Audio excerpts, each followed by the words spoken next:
waan fariistay waxaan isweydiiyey haddaan idin hor imaado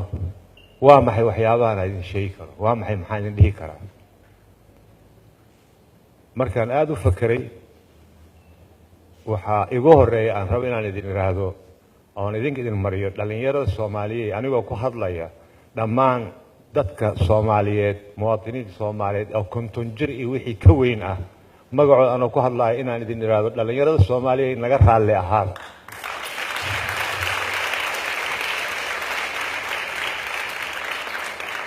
naga raalli ahaada waayo wixii annaka jiilkii annaka naga horeeyay facin naga horeeyay waxa ay noo dhiibeen aan ku soo barbaarnay idinma hayno maanta idinma dhiibi karno naga raalli ahaada haddaan idin dhaxal siinay dal oo weli ishaystay isdilaya ama aan weli nabadii iyo amnigii weli ka jirin dhexdiisii haddii ay jiraan naga raalli ahaada haddii wixii aad tiranayseen ama noloshii wanaagsaneed aad rabteen inaad dhisataan hadday idinka carqaladaysan tahay oo taa idinkaga tegayo naga raalli ahaada waayo waxaan rabaa in yar wax hadda cusub idinma sheegayo maanta oo dhan saa u doodayseen iyo warbixinada aan dhegaysanayay waxay aad u tilmaamaysaa in basay dhalinyaro uu soo ifbaxayo oo aad noo dhiirigelinayso hase yeeshee waxaa la yidhaahdaa qofka meeshii uu ka yimid aan garanaynin meel uu socdana ma yaqaan in yar aan idinkaga hadlo 3 qaybood oo noloshayda ka mid ah si ay daaqad idinku furanto meesha aad u socotaan ay u cadaato anigu waxaan dhashay 5 sano ka bacdi markii dagaalkii labaad uu dhamaaday waxaan soo baxan ku soo barbaaray Soomaaliya marka aan ku dhashay aan ku soo koray waxay ahayd Soomaaliya oo aan lahayn ururo aan lahayn calankan Soomaaliya buluuga aad arkaysaa markaa ma jirin wali Soomaaliya oo martaa doonayso gobonnimo inay ka baxdo waxaan dhashay markii aan dhalinyaro ka hadlayno maskaxdeena markiiba waxay aadaa 13 dhalinyaro oo kulmay oo Somali Youth League la baxay Somali Youth Club Somali Youth League la soo baxay ay maskaxdeena aadaa taariikhda waxay ku sameeyeen ilaa maantadan xusid mudan bay ku yaalaan waayo raadadkii ay dhaafeen baan weli ku soconaa yaana soo barbaariyay annaka oo markaa aan dhalinyarada ahayn axzaabtii siyaasiga ahaa iyo dhalinyaradii waxay abuureen oo mar walba iskuulaadka elementary noogu imanay oo nagu wacdinay oo caruur yar annaka abayno oran jireen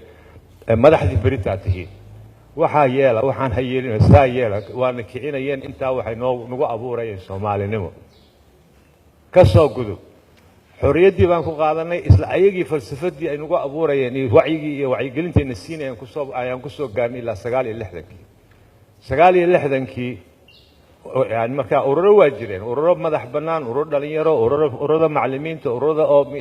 shaqaalaha isgaarsiinta ururada caafimaadka ururadaas badan ay jiray oo xukuumadda talaabaday qaadaysaba annaka dictate gareyn jirnay annaka u yeerin jirnay haday leexatana waan ku kici jirnay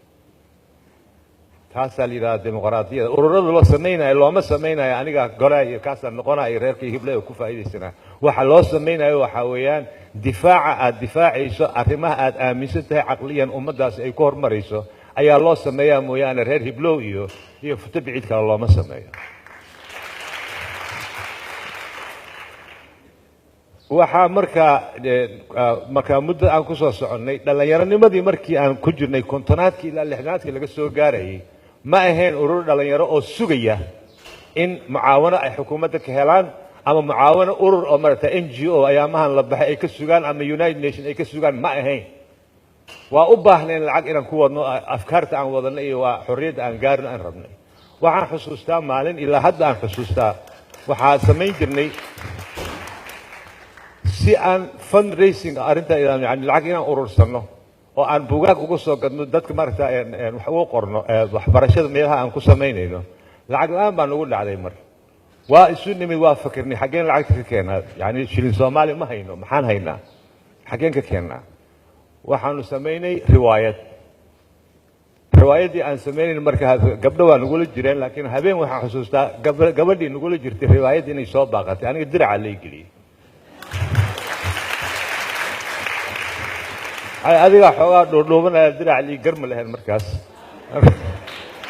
ma si habeenkaas u galno markii hore markaan bilaabaynay 3 kumya lagu galay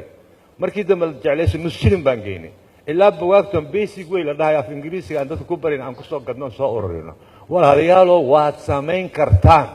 adigoon cidna baryin baad ururkaaga dhisan kartaa siyaasaddaada samayn kartaa hore u socon kartaa xukuumadda aad maragtaa xakamayn kartaa baarlamaanka aad keeni kartaa war adaa iskale dalkan waad jiiftaa ee kac